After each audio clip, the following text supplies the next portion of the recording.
Deus, João capítulo 20.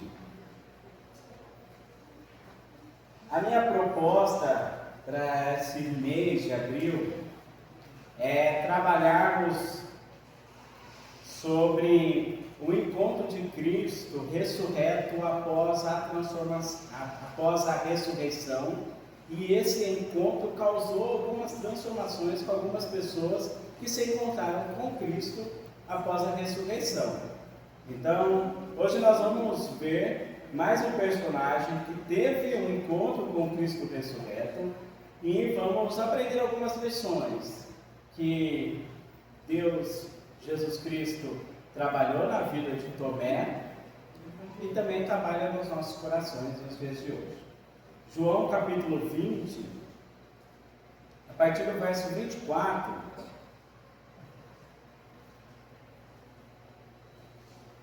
João capítulo 20, a partir do verso 24, nós vamos até o verso 29. Acompanhe a leitura. Ora, Tomé, um dos 12, chamado Dídimo, não estava com eles quando veio Jesus. Disseram-lhe então os outros discípulos: vimos o Senhor. Mas ele respondeu: se eu não vir nas suas mãos o sinal dos cravos, e ali não puser o dedo, e não puser a mão no seu lado, de modo algum acreditarei. Passados 8 dias, estavam outra vez ali reunidos os seus discípulos, e Tomé com eles. Estando as portas trancadas, veio Jesus, pôs-se no meio e disse-lhes: paz seja convosco. E logo disse a Tomé: põe aqui o dedo e vê as minhas mãos. Chega também a mão e põe no meu lado. Não sejas incrédulo, mas crente. Respondeu-lhe Tomé: Senhor meu e Deus meu. Disse-lhe Jesus: por que me viste? Creste? Bem-aventurados os que não viram e creram. Vamos orar mais uma vez? Senhor, diante da sua palavra revelada, e como nós temos estudado na escola dominical, ela revela quem é o Senhor e o que o Senhor quer de nós. Fale aos nossos corações nessa noite. Que o Espírito Santo nos conduza na compreensão da sua vontade e do seu querer. Em nome de Jesus, amém. Combatendo fogo com fogo. É uma expressão que John Piper, um autor, pastor americano, trabalha num livro chamado Lutando contra a Incredulidade. É um outro livro que eu recomendo a vocês. É um livro curto, 8 capítulos, nem 100 páginas, mas é um livro bacana. Ele usa essa expressão, combatendo fogo com fogo. Por que ele traz isso? Todos os dias, meus irmãos, mesmo sem nós percebermos, vemos uma batalha acontecendo. Travamos uma batalha que, de certa forma, ela é silenciosa. Não é uma batalha visível, mas é uma batalha decisiva. É a batalha entre duas vozes. Uma voz nos chama a descansar em Deus, a confiar que Cristo é suficiente, a crer nas promessas do Senhor que é sólida e que são dignas de confiança. Mas há uma outra voz que sussurra nos nossos ouvidos, que sussurra nos nossos corações com insistência, que vai dizer: crer no Senhor Jesus não basta. Crer somente em Cristo não basta, precisa de algo mais. Vai ver outra voz e vai dizer: você precisa de mais. Você deve confiar em si mesmo. Você deve seguir os seus próprios caminhos. Você deve buscar uma satisfação imediata. No fundo, meus irmãos, dessas vozes que vêm ao nosso encontro, não está apenas em xeque, escolhas externas, mas tem a ver com a direção do nosso coração. Em quem de fato nós cremos e confiamos? No Senhor Jesus ou em outros deuses ou em outros ídolos? E aí, a incredulidade, meus irmãos, não nasce simplesmente da falta de evidência, mas a incredulidade nasce de uma troca. Ou nós trocamos as promessas de Deus pelos pecados, ou nós nos agarramos nas promessas de Deus e nos lançamos sobre ela e encontramos as promessas do Senhor, de forma que ela é boa, perfeita e agradável, do qual ela traz alegria, segurança. Caso contrário, meus irmãos, se nós demonstramos incredulidade, ou se nós nos agarramos às promessas do pecado, no final nós encontramos inquietação e guerra, porque nós não conseguimos descansar, nós não encontramos segurança. É isso que significa combater fogo com fogo. Ou nos agarramos nas promessas de Deus, ou nos agarramos nas promessas do pecado. E como que lutamos contra o pecado? Combatendo com as promessas do Senhor. E isso tem tudo a ver com o nosso texto. Porque quando a gente estuda o Evangelho de João, ele quer nos conduzir a uma verdadeira fé. João, ele não foi escrito apenas para nos trazer informações a respeito de Cristo, mas ele escreve o seu Evangelho para nos causar e nos provocar e nos levar a uma resposta. Ou seja, João ele deixa claro: eu quero levar vocês para que vocês possam crer que Jesus é o Filho de Deus e que por meio dessa fé no Filho vocês tenham vida eterna em Jesus Cristo. Então, ao longo do Evangelho, ele traz essa narrativa. Por exemplo, em João capítulo 1, nós vemos Jesus Cristo chegando para André, para Pedro. Natanael é avisado por Filipe a respeito do Messias. Qual é a reação diante do chamado de Cristo? Segui-lo ou não segui-lo? Nós vemos o diálogo de Jesus Cristo com um homem muito conhecido no capítulo 3, Nicodemos, onde Jesus Cristo fala a respeito da necessidade de nascer de novo, querendo mostrar que é preciso ter uma resposta diante do Evangelho. No capítulo 4, a mesma forma, o diálogo com a mulher samaritana. Ele vai dizer: se você beber dessa água, você vai ter sede, mas se você beber dessa água, Jesus Cristo, você não vai ter mais sede. Percebam, meus irmãos, que ao decorrer em outras narrativas, no capítulo 8, capítulo 9, capítulo 10, até o capítulo 20, João ele quer trazer essa reação no nosso coração. Qual vai ser a nossa resposta diante de quem Jesus é revelado? Então, o problema, meus irmãos, nunca foi a falta de luz. O problema sempre foi a dureza do coração humano. Porque ainda que João traga para nós o relato de quem é Jesus Cristo, ele mostra um contraste. Jesus veio para os seus não receberam. Jesus veio como luz, mas muitos amaram as trevas do que a luz, mostrando para nós que não há neutralidade. Quando nós ouvimos a palavra do Senhor, ou quando nós lemos a palavra de Deus, não existe neutralidade. Ou nós vamos crer e nos lançar nas promessas, ou vamos rejeitar as promessas do Senhor. Então a incredulidade não aparece apenas do lado de fora, nós vamos ver, mas aparece entre os seus discípulos, entre aqueles que caminharam com o Senhor.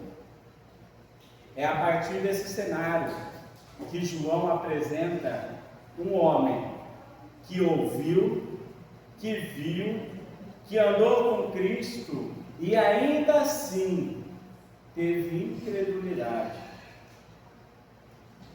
Não demonstrou uma fé consistente ao Senhor Jesus.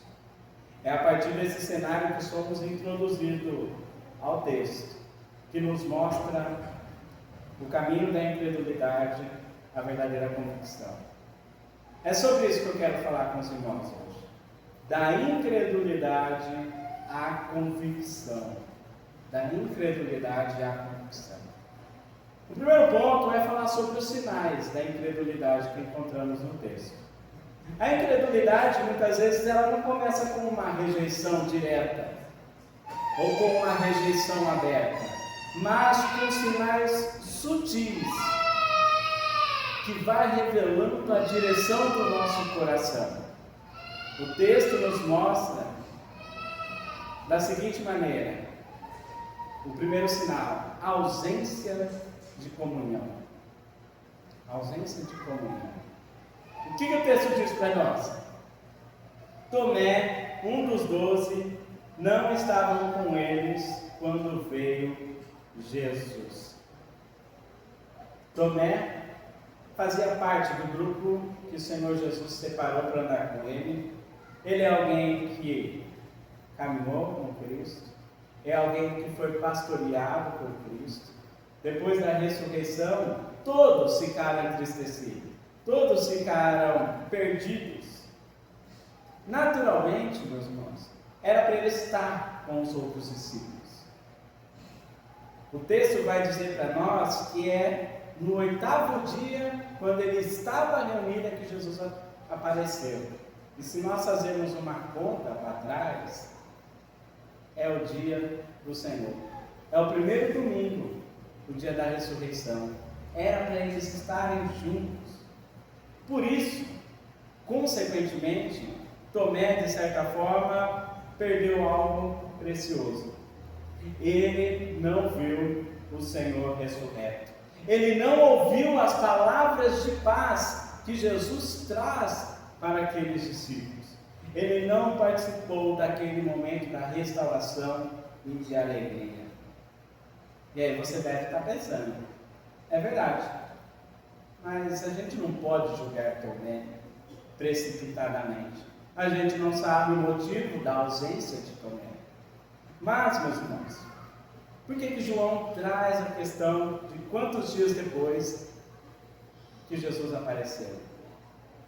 É para enfatizar que era um dia importante. É que apesar das circunstâncias, apesar do seu coração entristecido, ele deveria estar lá com os discípulos. O comentarista F.F. Bruce, ele vai dizer que algumas pessoas, em ocasiões de tristeza muito grande, desoladora, elas encontram consolo umas nas outras. Só que há pessoas que preferem ficar sozinhas e isoladas. E aí ele fala que provavelmente foi essa a decisão de Tomé. Mas, meus irmãos, entendam, Paulo vai dizer assim: se não cremos na ressurreição, somos os mais infelizes de todos os homens. Entendam que os discípulos encontram Cristo, eles recebem essa paz de Cristo. Tomé fica uma semana inquieto, ele não desfruta dessa paz. Podemos dizer que ele era um dos mais infelizes, porque ele não tinha sido alcançado por aquela paz em Cristo. E o que eu quero dizer, meus irmãos, como sinal de incredulidade? Por que eu quero falar que a ausência de comunhão é um sinal de incredulidade?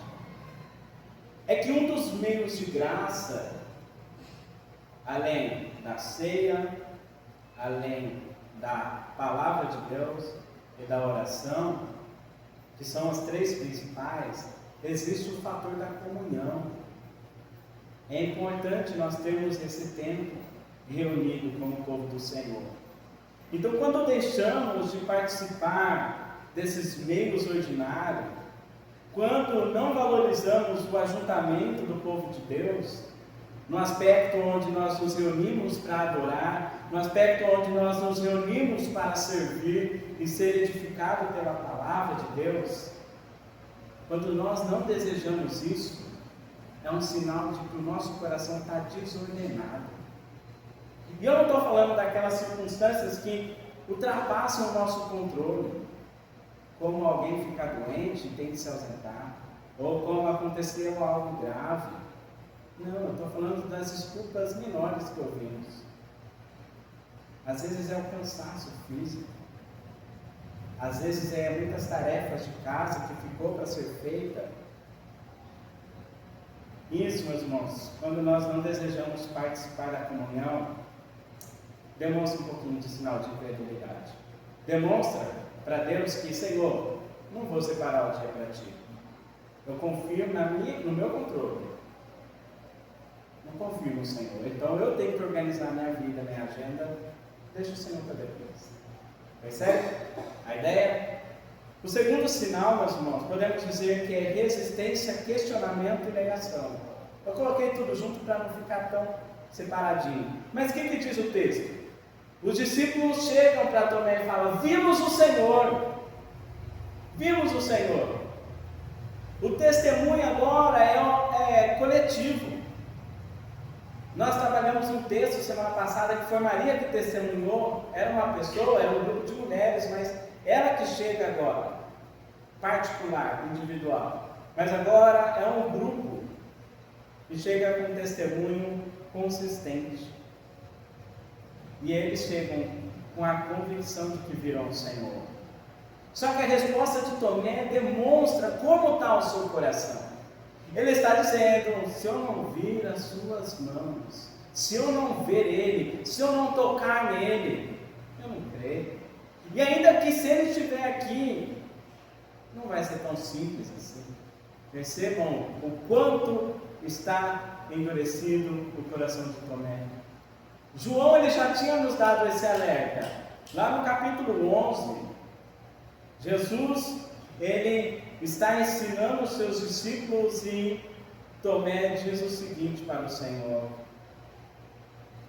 Senhor, como eu saberei para onde o Senhor irá? Tomé demonstra incredulidade há um tempo atrás. Ele mostra que ele tem dificuldade de crer no invisível, vamos dizer assim. João também narra o ensinamento de Cristo no capítulo 4, verso 48, a respeito de crer nos sinais e a respeito de crer nos prodígios de Deus, de Jesus Cristo. E que se não crer naquilo, de modo nenhum vão crer. Isso mostra, meus irmãos, a dificuldade que nós temos de ter uma fé sólida. Trata-se aqui de Jesus estar criticando uma superficialidade, uma fé superficial que precisa ver. Tomé, meus irmãos, ele demonstra essa superficialidade. E o que eu quero dizer quando eu falo que a resistência é um dos sinais de incredulidade? No sentido de que, quando o nosso coração deixa de se submeter à revelação de Deus, quando Deus nos chama para servir com os dons que Ele nos dá, e nós falamos: não. Quando nós preferimos a acomodação, nós mostramos resistência. Ou quando, por exemplo, resistimos, quando queremos ser discípulos de Jesus, nós não queremos carregar a cruz e negar a nós mesmos. Queremos ter os nomes de crentes, cristãos, mas não negar as nossas vontades para fazer a vontade do Senhor.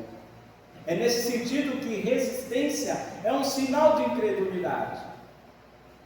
Porque nós nos esquecemos que Deus nos chama não somente para carregar o nome, mas para servir e refletir a imagem de Cristo. Como que nós demonstramos negação também? Esse é um ponto que eu quero tratar. Nós demonstramos negação e é um sinal de incredulidade quando tratamos a palavra de Deus apenas como relevante aqui, entre quatro paredes. Tem um pastor aí que se perdeu, ele vai dizer assim: a fé, a palavra de Deus, ela deve ficar apenas no âmbito da igreja. E infelizmente, meus irmãos, nós vamos ver e conhecer crentes que vai dizer isso. Não, a palavra de Deus, ela não mostra, e não me conduz, e não me ensina como eu devo educar os meus filhos, ou como eu devo tratar a minha esposa. Nós negamos a palavra do Senhor quando dizemos que a palavra do Senhor nos instrui como administrar as finanças, ou como administrar o tempo. Nós negamos quando não levamos em consideração que a palavra de Deus nos ensina como nos portar no trabalho. Percebam como que nós podemos negar. Isso é um sinal de incredulidade, porque a palavra do Senhor só serve para uma área específica, a igreja. Para as outras áreas da vida já não serve. Infelizmente, meus irmãos, nós temos visto isso. E isso mostra sinais de incredulidade. Então não surge de nada, não surge do nada a incredulidade. Ela começa com pequenas ausências, com pequenas resistências, e quando vê, já foi. Esse é o primeiro ponto.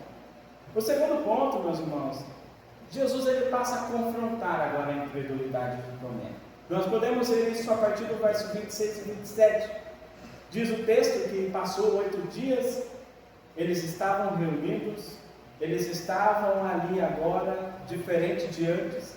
Tomé está presente e surge Jesus Cristo no meio deles. E ele diz: a paz esteja convosco. Tomé, meus irmãos, ainda carregava um coração atribulado, com certeza. Tomé ainda estava com o coração sem paz, até aquele momento. E como que Jesus confronta o nosso coração incrédulo? Em primeiro lugar, acalmando o coração agitado. Percebam? Antes da ocasião, antes de Cristo ressuscitar, o coração de todos os discípulos, de todos aqueles que encontraram Cristo, estava agitado. Eles não sabiam o que tinha acontecido com o Mestre. Apenas sabiam que estava morto. A razão da fé deles tinha acabado por aí. Mas agora, meus irmãos, pela terceira vez, o texto mostra Jesus Cristo dizendo: a paz seja convosco. Ele fala no verso 19, ele fala no verso 21, ele fala no verso 26. Isso não é acidental. João narra isso propositalmente. Quando ele usa essa expressão de paz, é aquela palavrinha do Antigo Testamento que nós todos sabemos. O shalom, a paz de Deus, a paz que vem de Deus. E aqui não é ausência de conflito, mas é a paz de uma vida restaurada, da reconciliação com Deus, do coração que é colocado em ordem. O que nos ajuda a ilustrar é aquela tempestade onde Jesus diz: acalma, e a tempestade parou. Nosso coração vive em tempestades, mas essa paz com Deus acalma o nosso coração. Então, na primeira vez, a paz acalmou o medo, no verso 19. No verso 21, era uma paz que antecede a missão no qual eles deveriam agora testemunhar a respeito de Cristo. Agora, nesse verso 26, a paz, ela precede um confronto. E aí fica uma lição preciosa. Antes de Jesus Cristo confrontar o coração de Tomé, antes dele falar: você foi um incrédulo, Tomé, ele chega com graça, ele chega com consolo. Ele não confronta a incredulidade em um coração desordenado, ele traz a paz para um coração desordenado. Ele primeiro restaura, prepara e depois ele vem com o confronto. Porque parece que Jesus entende que o coração inquieto dificilmente vai crer. E é assim com nossas vidas. Nós estamos sofrendo, seja qual for o sofrimento. Você pode se lembrar da palavra de Deus. Eu posso chegar e falar da palavra do Senhor. O nosso coração não aquieta de imediato. posso confrontar a sua ansiedade, mas se não acalmar o seu coração, você não vai crer na promessa do Senhor. Percebam? É essa dinâmica que Jesus traz para nós. Como que ele confronta a incredulidade? Acalmando um coração inquieto.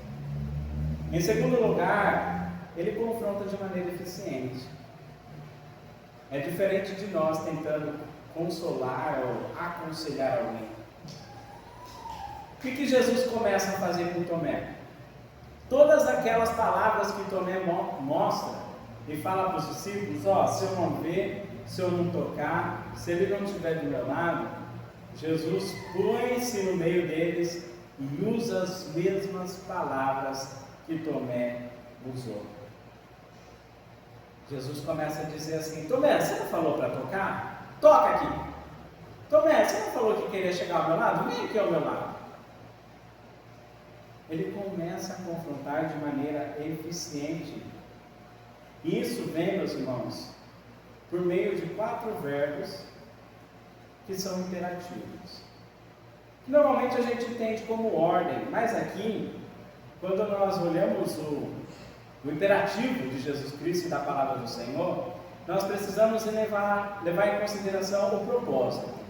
O propósito, meus irmãos, não é simplesmente ordem, mas o propósito é despertar a vontade para fazer algo. Ou seja, Jesus aqui está despertando o coração de Tomé, conduzindo ele a uma mudança de vida. Então, quando o Senhor traz algumas ordens, como traz aqui para Tomé, Ele está nos chamando a reagir e agir de maneira que agrada ao Senhor. Então, quando Cristo ordena, Ele não apenas exige algo, mas Ele quer fortalecer a fé. Ele quer que a gente passe a agir diferente de como estávamos. É dessa maneira, meus irmãos, que Ele age de maneira eficiente. A palavra do Senhor, ela vem, nos confronta de forma eficaz, no qual a nossa ficha cai de que nós estamos caindo no caminho errado. A terceira maneira que o Senhor Jesus confronta o seu coração é reorientando a direção do coração de Tomé. O último imperativo, são 5, vem com uma negativa: não seja incrédulo, Tomé, mas seja crente. Ou seja, não fique incrédulo, mas creia na ressurreição, creia no Evangelho. Jesus está advertindo um coração que está tomando uma direção errada. E é assim que o Senhor faz. E que direção é essa que Tomé está tomando? Da incredulidade. E entenda, meus irmãos, não é falta de evidência para Tomé. Tomé conhecia Jesus. Tomé conhecia os ensinos. Ele ouviu tudo o que Jesus ensinava. O problema era o seu coração e para onde ele estava inclinado. E é assim que a incredulidade faz. Ela cresce, ela se desenvolve, ela direciona o coração para longe das promessas do Senhor. E como toda direção, é uma direção espiritual, que conduz a um outro Senhor. Porque ninguém vive em neutralidade. Ninguém vive neutro. O Senhor Jesus vai dizer: a quem vocês podem servir? Ou o Senhor ou a Mamon. Não dá para servir 2 senhores. Não dá, meus irmãos. Então, podemos dizer assim, que o que nós tememos revela a quem valorizamos. O que nós tememos revela a quem valorizamos. Ou seja, ou nós tememos aos ídolos do coração, que não vai dar garantia de nada, e aí nós vamos viver incrédulos, inquietos, ou viveremos com temor a Deus, e valorizaremos a palavra e o reino de Deus acima de todas as coisas, crendo nas promessas do Senhor. Por isso, para fechar esse ponto, o confronto de Jesus não é apenas uma correção, mas é uma reorientação de coração. E é assim que o Senhor reorienta o nosso coração. Às vezes a gente vem para ouvir a palavra de Deus e o Senhor fala outra coisa. É porque Ele sabe o que quer falar. Ele sabe que precisa ser reorientado. Nós vemos aqui então os imperativos de Deus levam a uma ação. Ninguém de nós vai sair dessa noite aqui neutros. E aí isso nos leva ao terceiro ponto. A grande confissão de fé de Tomé. A incredulidade, meus irmãos, não tem a palavra final. Assim como nós cremos que o pecado e a morte não têm a palavra final. O encontro com Cristo produz transformação. E aqui vemos uma confissão cristológica da parte de Tomé. Tomé agora, diante de Jesus e do confronto que Jesus faz, ele declara: Senhor meu e Deus meu. Aqui não é apenas uma reação emocional, mas é uma declaração mais profunda da compreensão do Evangelho ou do Cristo ressurreto. Essa confissão deve ser entendida à luz daquilo que acabou de acontecer. Jesus, Ele não revela apenas as suas feridas, mas Jesus também se revela como Deus. Porque pensem, Tomé, ele faz os questionamentos para os discípulos e Jesus aparece no meio deles e usa as mesmas palavras de Tomé. Ele chega à conclusão que Jesus é Deus. É isso que João quer que nós entendamos, que o Verbo se tornou carne, ou seja, Deus habitou no meio de nós. Jesus Cristo. Tomé, agora ele não permanece mais incrédulo. Sua resposta não é apenas intelectual, mas é rendição. Ele não quer mais agir como incrédulo. Ele quer se submeter ao Senhor. Por isso que ele não diz apenas Senhor, mas ele diz Senhor meu e Deus meu. Só que, aquilo que professamos, meus irmãos, com os lábios, aquilo que nós cantamos nessa noite, deve governar o nosso coração. Porque quando nós cantamos que Cristo é suficiente e que nele está toda a autoridade e poder, isso precisa sustentar a nossa vida diante das tentações e diante do sofrimento. Caso contrário, caímos numa contradição perigosa. Que contradição perigosa é essa, Kelly? É que no domingo podemos confessar que Deus é grande, mas durante a semana vivemos como se os problemas fossem maior que o Deus grande que nós exaltamos e cantamos no domingo. Podemos no domingo dizer que Cristo é Senhor, mas nós conduzimos a nossa vida como se nós fôssemos senhores de nós mesmos. E isso na prática revela que estamos servindo a outro Deus, e não o Senhor, Deus nosso, Pai Todo-Poderoso, Criador dos céus e da terra. Por isso que nós vamos ver que Tomé dá a resposta certa, mas Jesus ainda o confronta. Porque Deus não se impressiona com palavras bonitas, se elas não forem acompanhadas de submissão real e obediência sincera. Deus não se impressiona, meus irmãos, com a nossa voz afinadíssima, com o nosso bom cântico congregacional, se nós não nos submetermos à sua palavra diariamente. Jesus o adverte: porque você está me vendo é porque você crê também.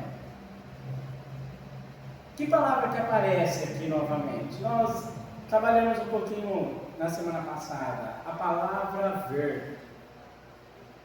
Lembra que João traz muito essa expressão de ver, que é um detalhe importante, que quando nós vemos Cristo, nós somos alcançados por Cristo, a nossa vida não permanece a mesma. Mas ele acrescenta um outro verbo, porque vistes, crestes. E aqui, meus irmãos, só um detalhe importante, que passa despercebido. São duas palavras, com duas ações, que traz a ideia de uma ação perfeita e com resultados contínuos. Ou seja, não se trata de um momento isolado de Tomé, mas de uma mudança real e duradoura. Não se trata, meus irmãos, de apenas um momento isolado quando Cristo gritou aos nossos corações e nos deu vida, mas é uma mudança que Ele trouxe e que dura por vários dias até o fim da nossa existência neste mundo, até nós estarmos na glória com o Senhor. Então a fé verdadeira não é um impulso passageiro, é fruto de um coração transformado. A pergunta, meus irmãos, que Jesus faz aqui, ela tem esse tom, um tom de correção, um tom de advertência. Ele não está rejeitando a fé de Tomé, mas ele está reorientando. E o ensino central aqui para Tomé e para nós é que a fé não nasce do ver, mas a fé nasce do ouvir, e ela se torna mais eficiente para nós hoje. A fé que se apoia na palavra e não nas circunstâncias, ela é mais excelente. Por exemplo, nós vamos voltar lá para Abraão, para alguém que não viu Cristo, mas creu no Messias que estava para vir. Certa vez Deus chega para ele e fala: Abraão, sai da sua parentela, vai para a terra que eu te mostrarei, e de ti farei uma grande nação. Humanamente falando, meus irmãos, é difícil isso. É como se Deus falasse para você: saia de Edém e vai para onde que eu vou te mostrar. Você tem que sair caminhando aqui, subindo Goiás até vai saber quando. É difícil humanamente falando. Mas, meus irmãos, Abraão creu. Abraão creu. E Paulo vai dizer que Abraão creu e isso lhe foi imputado por justiça. Nós vamos ver lá Hebreus, o autor dizendo a respeito da fé. A fé é a certeza das coisas que se esperam, a convicção de fatos que não se veem. Meus irmãos, nós cremos no Cristo que já veio. Nós ficamos na expectativa do Cristo que vai voltar para buscar a sua igreja definitivamente. Ou como Paulo trata em 2 Coríntios capítulo 5, verso 7, andemos por fé e não pelo que vemos. Por isso que se torna mais excelente, quando nós cremos na palavra do Senhor, e não por vista, e não por circunstâncias. Então o texto nos conduz a uma conclusão apenas. A verdadeira fé não depende do visível, mas da confiança na palavra do Senhor. Ela não é superficial, ela é transformadora. E aí eu trago algumas perguntas de reflexões para o meu e para o seu coração. Aquilo que você declara sobre Cristo com os lábios realmente governa suas decisões, medos e prioridades? Aquilo que nós cantamos, aquilo que nós oramos, realmente mostra o que governa ou quem governa as nossas decisões, medos e prioridades? Faço outra pergunta: em qual área da sua vida hoje ainda está vivendo mais pelo que vê do que pela palavra de Deus? Em qual área da sua vida hoje ainda está vivendo pelo que vê do que pela palavra de Deus? seja na área financeira, seja na área familiar, seja na área da doença física, seja na área do reino de Deus. Qual área da sua vida ainda está tendendo para viver apenas pelo que vê? Meus irmãos, caminhando para a conclusão, qual que é a expressão? Combata fogo com fogo. Todos os dias nós estamos nessa batalha. Se apegar nas promessas de Deus ou nas promessas do pecado. Nos encontramos entre confiar em Cristo ou confiar em qualquer outra coisa a não ser Cristo. O relato de Tomé traz isso para nós. Mostra exatamente essa batalha que enfrentamos. E a incredulidade, se lembre, meus irmãos, ela começa com pequenos sinais.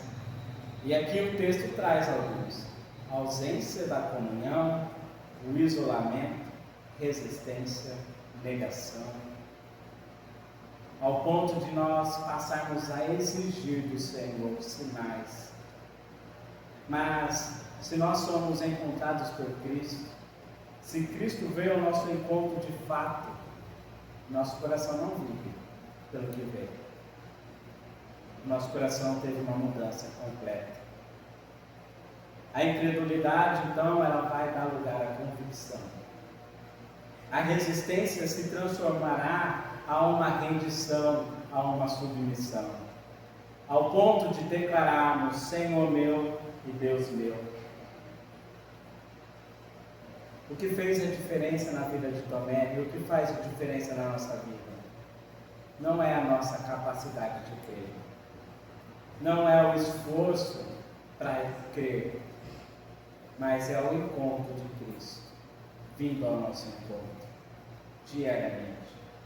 É Cristo quem traz a paz que precisamos. É Cristo que confronta o nosso coração. É Cristo que reorienta o nosso coração. É Cristo que dá e produz a fé necessária para vivermos diariamente. Por isso, aqui promessas, ou aqui Senhor, nós vamos sair nessa noite dispostos a se apegar, a servir e a servir. Aqui promessas, aqui Senhor, nós vamos sair nessa noite dispostos a se apegar, a servir e a servir. Lembre-se, a gente não vai sair neutro daqui. Amanhã não vai ter neutralidade quando acordarmos. Qual promessa nós vamos nos apegar? A qual Senhor nós vamos servir? Fica então duas aplicações para o nosso coração, meus irmãos. Não olhe para dentro de si mesmo para vencer a incredulidade que surge. Olhe para Cristo. Não busque, meus irmãos, sentir mais, mas busque exercer a sua fé e confiar no Deus que se revelou na sua palavra. Dê ouvidos à voz de Cristo e não às vozes que alimentam as dúvidas. Por isso, não olhe para dentro de si, olhe para a palavra de Deus. Dê ouvido à palavra do Senhor ao decorrer da semana, e não às vozes que vai alimentar a sua dúvida ou a sua autossuficiência. Segundo lugar, não se torne incrédulo, mas sejam crentes em Cristo Jesus. Examine então quais promessas você tem vivido. Abandone as promessas instáveis do pecado, que produzem inquietação, e apegue nas promessas de Cristo, que traz paz, que traz direção e que traz vida. Por isso, não seja incrédulo, mas sejam crentes em Cristo Jesus. Última pergunta: o que eu e você vamos levar para casa? O que eu e você vamos levar para a nossa semana? Vamos orar?